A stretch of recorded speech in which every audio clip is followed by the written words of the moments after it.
Hello, sweet friends, and welcome to The Way Through. I'm your host, Bonnie Worth, and of course, as each and every week, I say it time and time again how incredibly grateful I am for the chance to sit and have this wonderful conversation with you here today. Welcome, of course, to those of you who are tuning in for the very first time. I love that we get to share in this time, in the busyness of life and everything that we have going on, that we can be here together in this way. And I really I'm passionate about the conversations I have here on the show. And I always look at what's going on in my world and what's happened in my life and how can I use that in order to help and support you as you're moving through some of the many challenges, and of course, supporting you to find your way through. So welcome to the Empower channel and to today's show.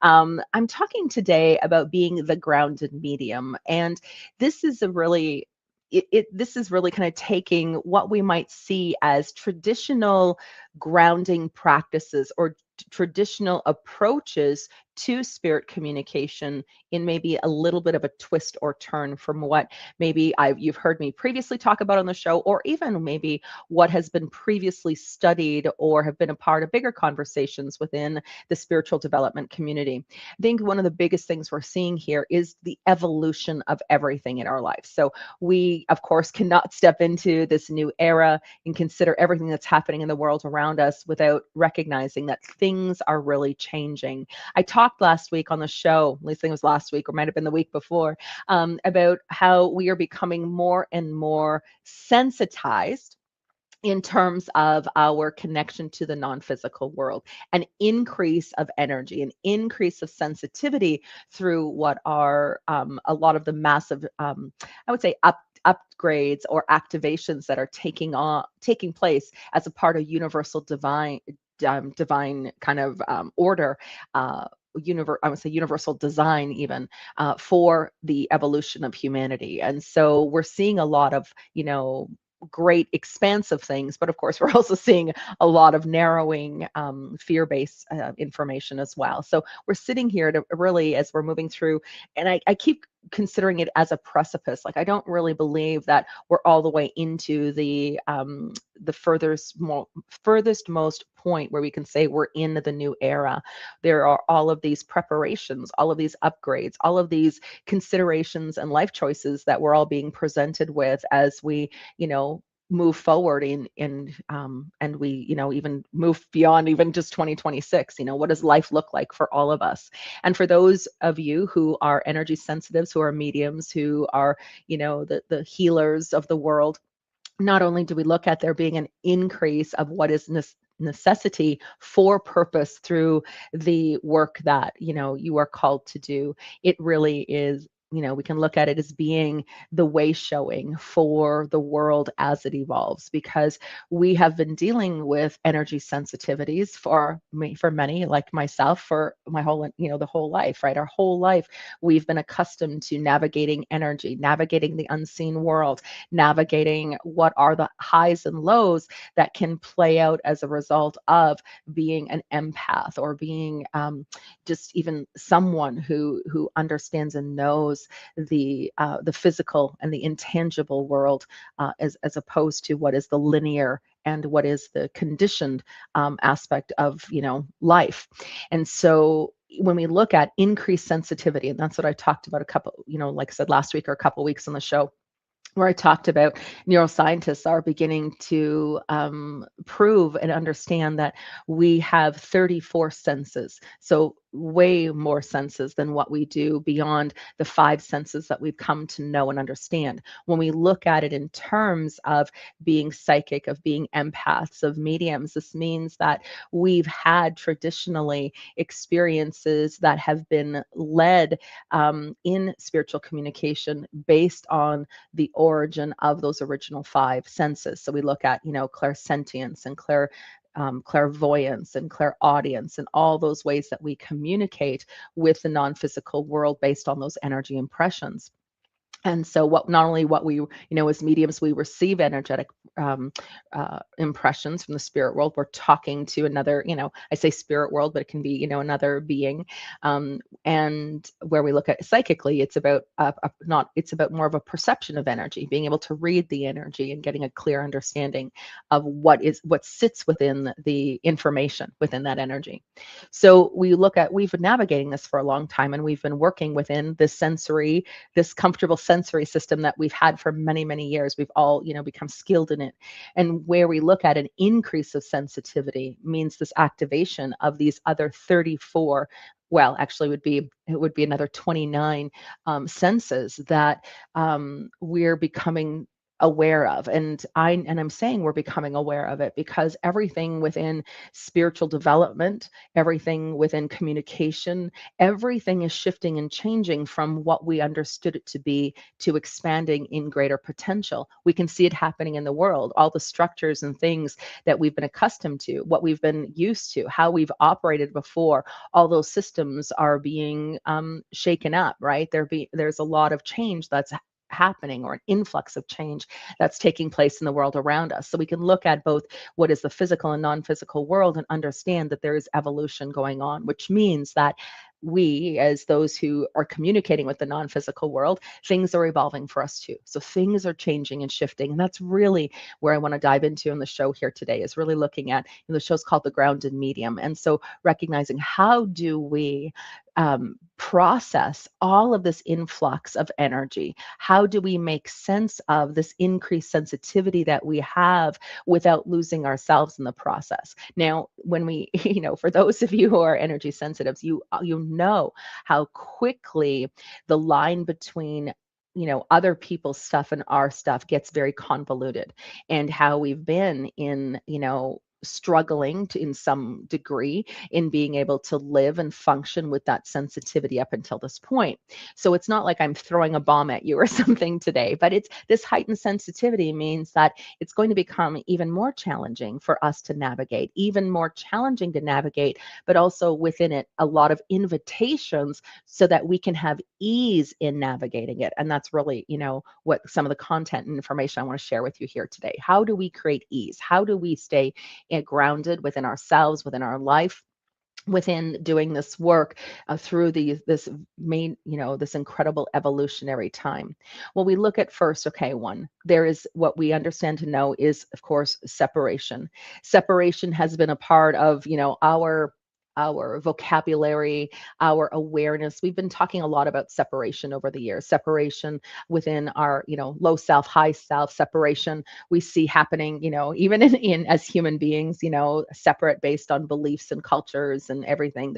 There's been this separation that has taken place. We look at separation really being in part of what provides the ego and life experience that allows us to have, our own unique experiences, to feel like we are in it, separate from each other, only to discover, of course, on our path of awakening, to realization that all of a sudden, wow, we're actually one. And as we, evolve into higher states of consciousness, we really begin to understand that a lot clearer.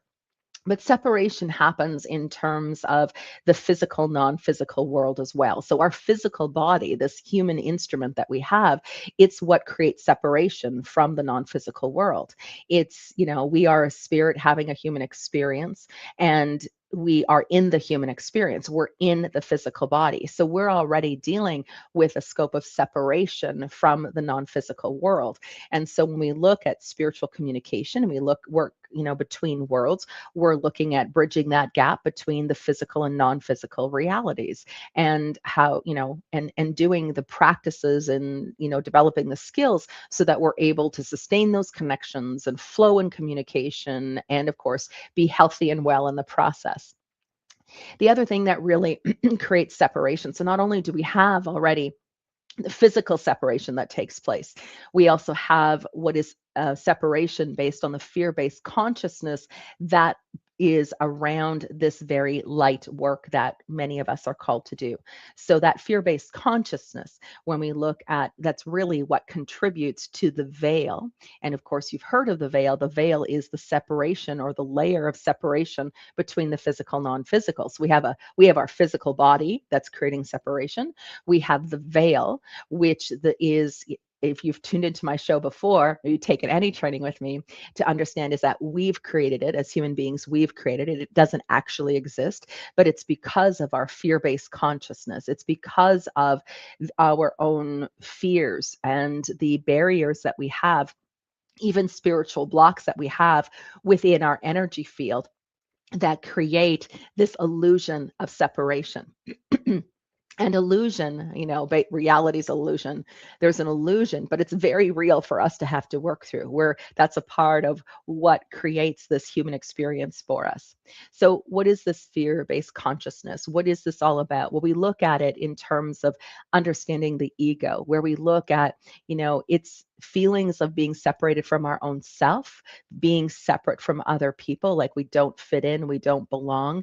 And as I said, that separation from the spirit world, which is a part of the whole awakening process.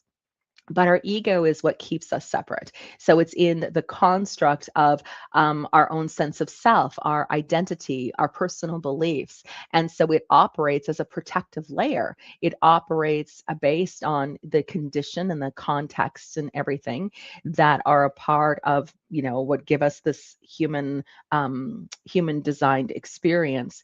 But it also creates a protective layer. And our ego is meant to protect us. It's to, help to keep us safe. We've been hurt in the past. And the ego is always there to remind us about being safe, being cautious, all of those things that can also be a part of a block and limitation. That being said, when we look at fear-based consciousness, it's not just about our stuff anymore. We look at the conditioning of the world, of other people. And so one of the things, that comes up, for us with it in a fear-based consciousness is where we look at the religious beliefs, the people who believe that the work we do is bad and wrong, or is evil, or, based on, constructs of, maybe it's cultural, maybe it's religion, maybe it's just, people believe that the work that we do, or we're weird, and this is the work of the devil, or that's something to be feared, or we need to be feared. All of these things that create even more separation, which makes it really harder for some individuals to come out and just say, this is who I am. I'm a medium, I'm a light worker, I'm a psychic, I'm a spiritual empath, or whatever it is. It's what creates that barrier, which really self-preservation, right?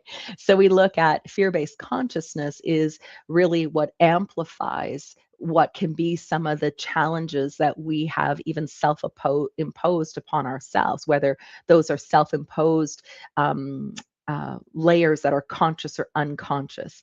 All it does is it amplifies the challenges that we can have in terms of our own communication, our own development, as well as our sense of purpose for who we are and how we work and how we experience the world. So everything creates. Fear is like a cloud. Fear is what holds us in confines and constructs of doubt, of insecurity, of, we have a mix of anxiety that can come, from it as well. It basically, the separation is what dictates, or is what's being dictated by the fear-based consciousness. And we, as human beings with a nervous system, go into dysregulation. We're conditioned, we're built for dysregulation. It's how, and what becomes is through what is this amplification, we become even more dysregulated. And, we pull back, we hide, we isolate, there's a disconnection that can happen, a disconnection that can be this pervasive sense that it's bad and it's wrong, and we have something to fear. It can even create a disconnection from the authentic self, because we're being so dominated by the external acceptance based on other people's beliefs and understanding, etc., that exist around this work, that it really interferes with even our ability to communicate with the spirit world. It's, because all of that, the veil, the consciousness, everything that it activates inside of ourselves, our own, the skepticism that's out there can make us even doubt our own self, or increases, like I said, our own anxieties. And all of that creates this hindrance from really being able to, communicate easily, because it's created all of this information for us to have to process, work through, and move through in order to be able to do the work we feel called to do. So there's a lot of unraveling that takes place inside of ourselves. And when we look at fear-based consciousness, we look at everything I've just shared, everything that's about is energy. It's all energy, and it's energy that's coming at our systems constantly. It's coming into everything. When we look at what is the nature of the energy body, we look at the complexities, of what that is. But the energy body, is what supports this role in spiritual communication.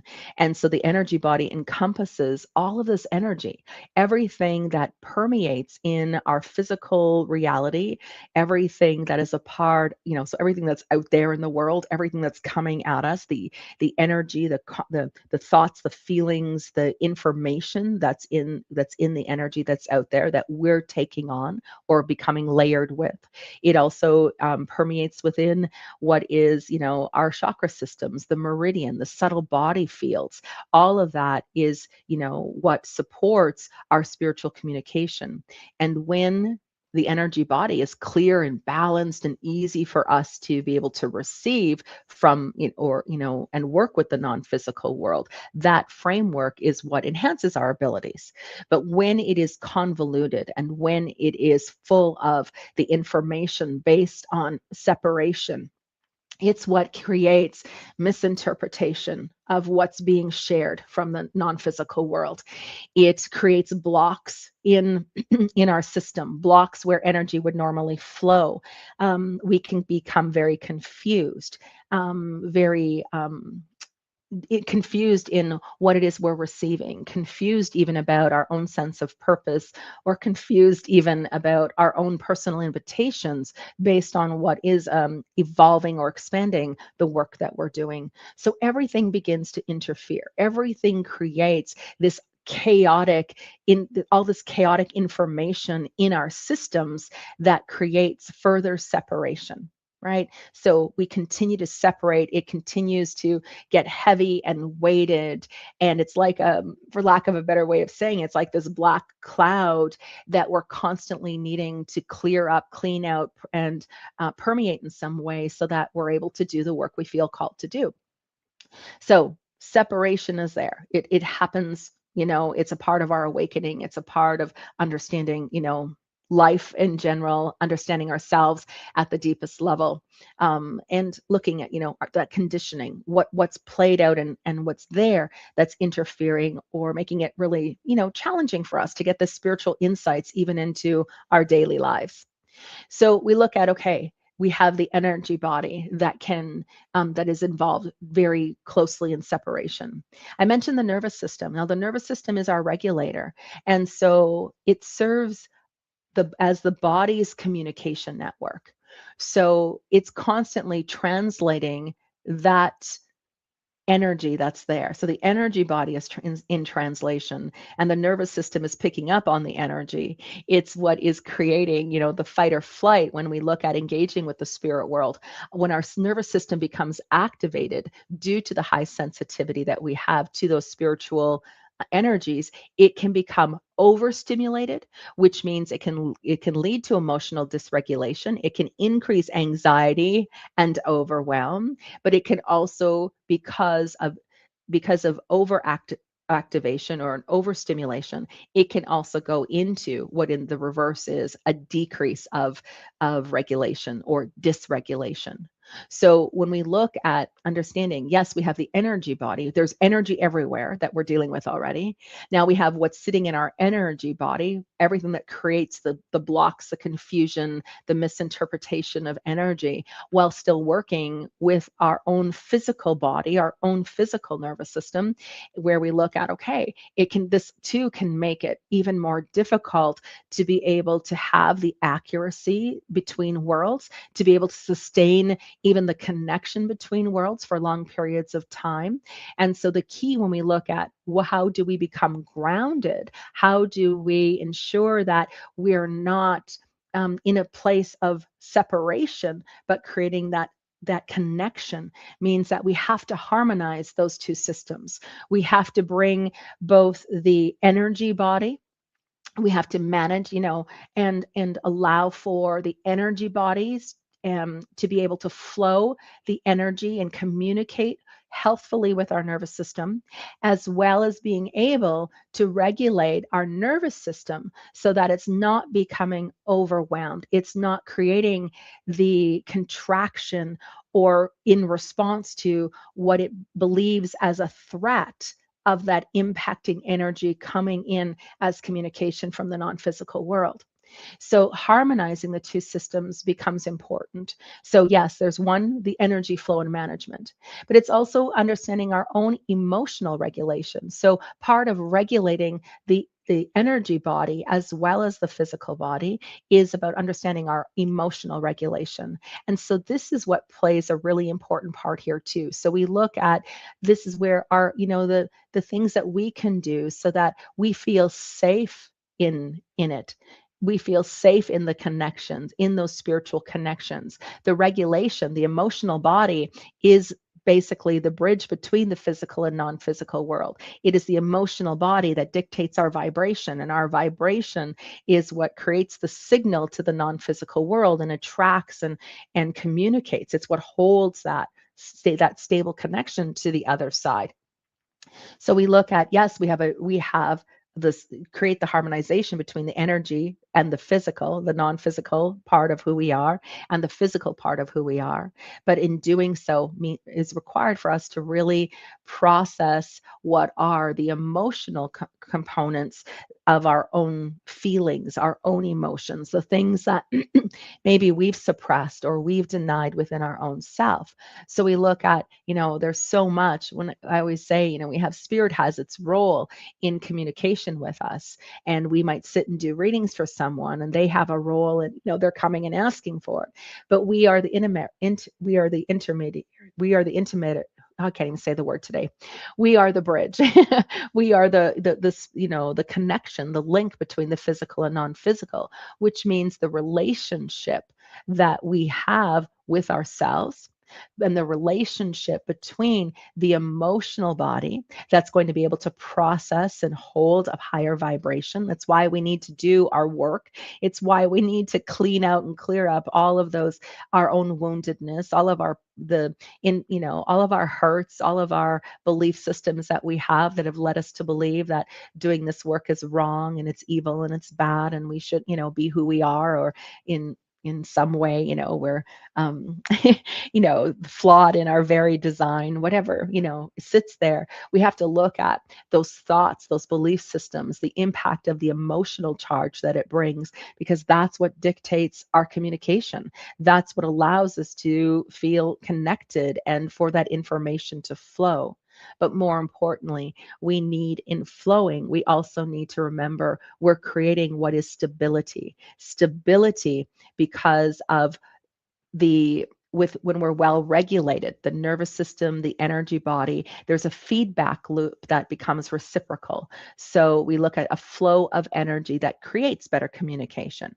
Our emotional body is clean and is purged from the wound. So it's holding a clearer field. It's not convoluted. We're doing our work to clean up the separation. We're doing our stuff by being able to, and I say our stuff, which means we're tending to our heart. We're tending to the challenges in our life. We're doing our deeper work in order to become clearer vessels, in order to become clearer in our spiritual communication. And therefore, we're cleaning up the separation. all of those layers of information, everything that we're carrying that, has led us to believe, who we are is somehow flawed or bad or wrong. But underneath all those layers, there's a deeper truth of who we are. And so our work is to peel back all those layers, everything that we've been carrying and holding that isn't even ours. We are born into families, and in the families have beliefs, have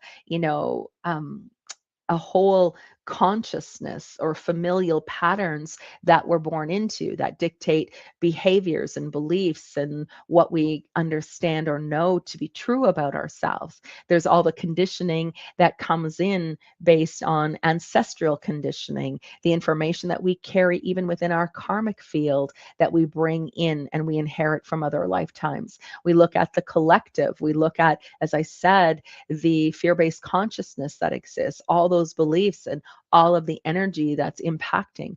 All of that is our work.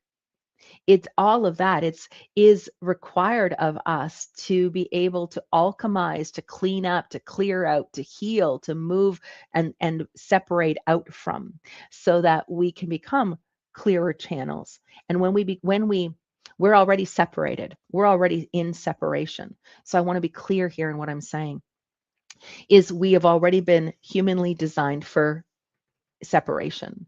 Everything about us is rooted in survival, instinct, where we've been, what we've inherited, what we believe about ourselves. Everything is dictated. Everything is conditioned. And so our work is to unravel all the condition, to heal and shift and clean up what needs to be healed and shifted within us, and allow for, ourselves to have a lighter life experience where we are become more free of what we've been carrying. We become more free of the past, of the hurts, the traumas, the things that have happened to us. And we clean it up. And as we're doing, we're separating ourselves out from all the layers of information that have led us to believe that we're anything less than worthy, or anything that's led us to believe that we are anything less than purposeful. All of that information.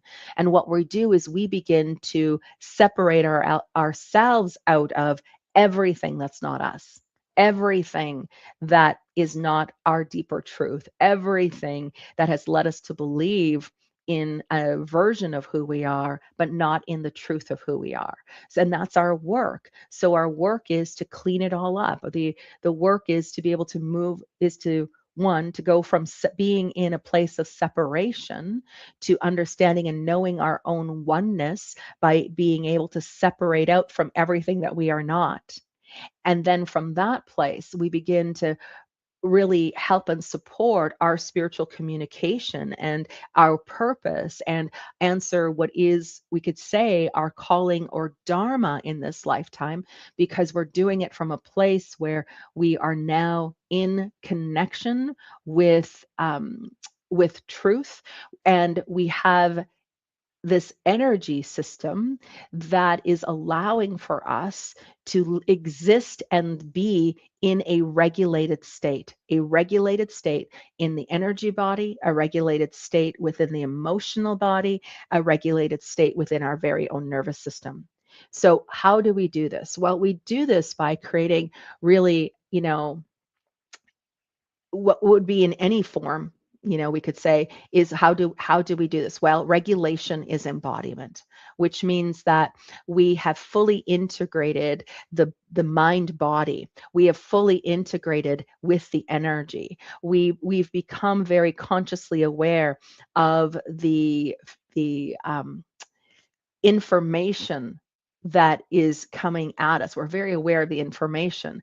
And what we're doing is we are fine tuning our own lives. We're fine tuning our own energy systems, and as well as rewiring the very system, the nervous system that has been caught in deregulation and has been looping in fear-based consciousness, causing contraction and not allowing us to hold what is a state of expansion.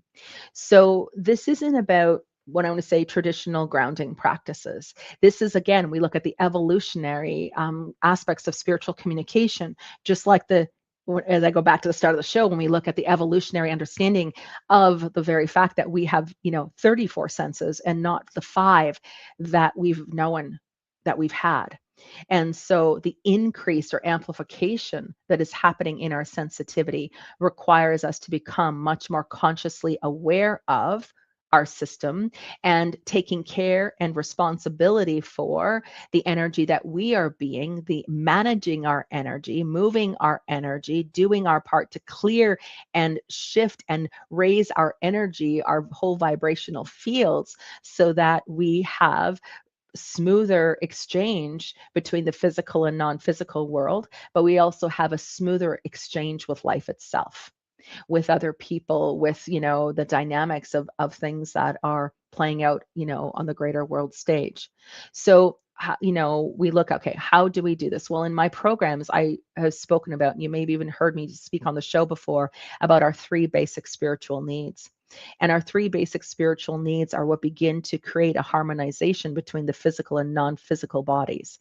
We look at the physical and non-physical world in terms of supporting our communication, but it's the harmonization of the energy and as well as the physical, so that they're in communication in a way that the information that is being translated back and forth is of safety.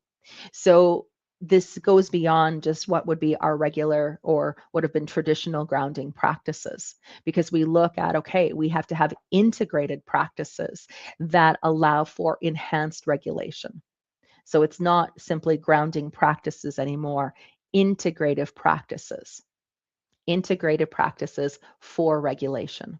So, how do we manage this? Well, I talk about the three basic spiritual needs. Well, the three basic spiritual needs come down to three very simple things that we look at life itself, which we can't imagine. We can think of all of the reasons why this would be good for us.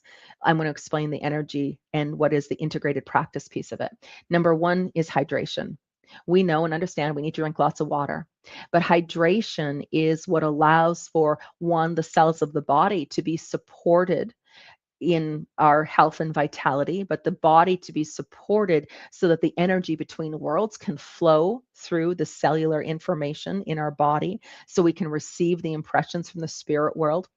The more that we are hydrated, the more that the information can flow through our system, the more that the body can receive and interpret and understand with clarity. Of course, water also bolsters our own mental landscape. It's, we're much more optimistic and positive when we're hydrated, when we're drinking, water, and we have, we're providing to our body what it requires and needs to have flow. And we're also creating flow between worlds as a result. But this is also where we look at, this is what allows for the body to not only have space between the cells in order for the energy to flow, it also is what helps to support the emotional body in its own regulated state. Right? Because the more water we drink, the more optimistic, the higher the emotions that we have. We might happier, we have more energy, our mind is clear. All of that supports the emotional body in its regulation. The emotional body dictates the vibration. So the more that we are hydrated, the more we can sustain a higher vibration, as well as communicate between those higher vibrational energies that we are picking up and that are moving through our systems. And we create ease by ensuring the system is well hydrated. The next one, of course, we look at is nutrition. Now, nutrition not based on what's right or wrong, based on something that we're being taught or told that needs to happen in order to support our body. It's about what our body requires and needs that only we can understand and know. But to know that we're taking good care of ourselves in nutritionally, from food, the food we're putting in our body, the quality of food we put in our body, because it's all vibration, it's all energy. When we look at, that's the fuel that we're giving our body, right? So we look at the food having an energy, And the food of higher vibrational food, higher vibrational nutrition means that we are in higher vibration, which means, again, we're supporting the emotional regulation, right, of the emotional body, which means from a higher state with higher emotions, the nervous system is not in contraction, it's not in fear, it's calm, it's relaxed, because the higher the vibration, the more calming and relaxing that can happen for our nervous system over time when high vibration becomes our normal way of living. Okay. When we're experiencing higher vibrational energy and the nervous system hasn't been wired for safety, it goes into fear, it goes into contraction, and it can pull us out of connection. Whereas when over time, when we're giving, these practices, these integrated practices, we begin to bring the nervous system on board here for our communication with the other side. Okay. So one, hydration, nutrition helps to support the body. It's the fuel, literally, what fuels our energy, what fuels the body to not only know its health, but also fuels the vibration for those connections with the other side. And then finally is exercise, but exercise not in a rigorous workout hard. I mean, maybe you're built that way. I know I'm certainly not built that way. I'm more of a slow, connected, movement orientated. It's not that I don't work out or I don't, move faster, but it's just, we all have our vibe. We all know the forms and types of exercises that we enjoy to do. And exercise doesn't have to be grueling, it doesn't have to be hard, but exercise in this way means that there's some form of movement that is allowing energy to flow through our body. When we are not moving, when we are sitting lots, when we become maybe, the sloths on the couch, we all have those days, but we're doing it over and over. We're feeling the tired, the lethargic, the run down. One, we may not be hydrated. That's number one. Where's the hydration at? What are we fueling our body with? And in moving our body means that we are conscientious of moving our body so that we are moving energy and not just moving the body for the movement of body's sake. We are consciously moving energy. When we stretch, when we move, when we're breathing, it becomes intentional. It becomes intentional to clear and move any stagnant energy that may be in our body, that may be in our energy field, and we allow that to release and move through us instead of being a part of us. So it becomes an integrated practice, something we're doing every single day. Something I really encourage you to do is to look at if you're doing this work professionally, that you are really in consideration of these three basic spiritual needs, not just even in a day-to-day way of living, but that you're coming into it even before your sessions with your clients, that you're really being attentive to your energy needs, to your regulated state, to your emotional body, and of course, doing things that allow for, as I said, over time for the nervous system to come on board. Now, this is all a part of rewiring, our nervous systems. So when we look at how do we rewire our nervous system for safety in doing this work when we are conditioned for dysregulation? Well, there are things that we can do. I mean, our breath work is number one, can create a calming sensation. Our meditation, of course, is great. It allows and teaches the body and teaches the nervous system to slow down, to create some regulation within breathing, regulation within the mind, within the thoughts, and how we think, regulation within the emotions. I mean, it all helps and supports us when we have practices like this. What I recommend, though, is looking at when you are doing this work, that you are relying and leaning into with your energy, not just in an action step of doing, but that you are being in connection with the earth, that you are connecting to Mother Earth, and that, before your practices, that you are moving into not just grounding. And this is where, again, I'm really helping and hoping that we can kind of clear out some of the old information about what grounding looks like, or grounding practices, because it's no longer about grounding practice. It's regulated practices, the things we do to regulate the emotional body, the energy body, as well as our physical nervous system for supporting this work. So we want to make sure that we are connecting with the earth energetically, that we are creating our own sense of safety, calm, protection. When we drop into the earth, we're becoming very intentional with being in the earth, of honoring the earth, of blessing the earth, of looking at a giving and receiving exchange. And what I mean by this, and through, maybe those of you who have, taken my classes know and understand, but there is a prayerfulness approach that I teach, a prayerfulness approach. So we're very conscientious of the fact that we're not just taking from the mother, that we are in a holy exchange with the mother as she is giving us our safety, our protection, helping us to regulate the physical body, keeping us grounded in our purpose, keeping us connected to who we are and our truth, and in service and blessing here on the earth. When we do this in a holy way, we can create a reciprocal exchange where then we are in exchange with the earth for the safety, for the protection, for the regulation before we even go into connection with the non-physical world. I recently had a client who was telling me about how she's having these flashes of where it is in the physical reality, and all of a sudden it's flashing and she's in the non-physical world. So there's like a disassociation that's happening between worlds for her, and it's becoming like, very overwhelming for her. So she can just be going on her regular day to day. She's in this world, she's in the other world. She's in this world, she's in the other world.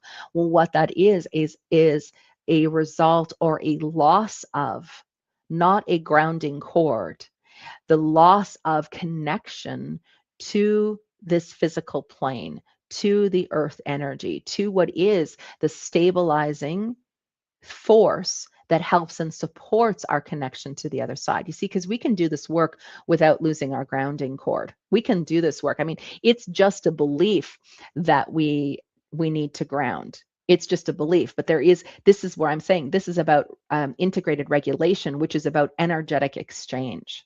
This is no longer taking and taking and taking. It's about giving and receiving and being in a very intentional, just like movement becomes intentional, our food becomes intentional, the water we drink becomes intentional. This is where, again, the energy and our connection becomes very intentional. So in our intention, before we even move into connection, we go in, we connect with the earth, we practice, and we teach our nervous systems that it's safe to be in connection and interaction with those higher vibrational energies that we experience when we engage with the other side. So we connect to the earth before. We can do this through meditation, through movement of our energy, intentionally through our own chakra system, cleaning out the meridians and moving our energy from the earth and cleaning the instrument really, but using Mother Earth's energy to help to regulate and ground our whole system. Our whole system. So we're moving that grounding, that energy up from the earth. We're bringing it up through our system. We are balancing, we are creating alignment. We're starting to move energy from between heaven and earth through us instead of just knocking on heaven's door and making the connection. And then following those connections, that we're much more intentional with bringing in the energy. Like again, we look at a holy exchange. We look at a holy exchange happening between us and Mother Earth. We look at a holy exchange that happens between the physical and non-physical world. And after that's said and done, is we want to make sure that we are promoting that new energy, that we are integrating that energy, that we are allowing that energy to balance and help in stabilizing it within our own system, which means we begin to pull that energy through our body again. We allow the nervous system to breathe. We bring in regulated breath between the impressions that we're receiving. We're bringing regulated breath following the sessions we're doing with others, and we're using the energy connection that we have with the non-physical to once again create an energetic connection with the physical body, regulating consciously our nervous system, and then dropping that energy back into the earth, so we become again balanced, we're safe, we're protected, we're stable, and the new information, the new frequencies become a foundation for us. And we keep doing this every day, an integrated practice that just allows us to be in connection with our own self, our physical body, our energy body, and creating practices that not just cultivate awareness of the mind body and the energy body information, but practices that allow us to regulate the energy flow in our own world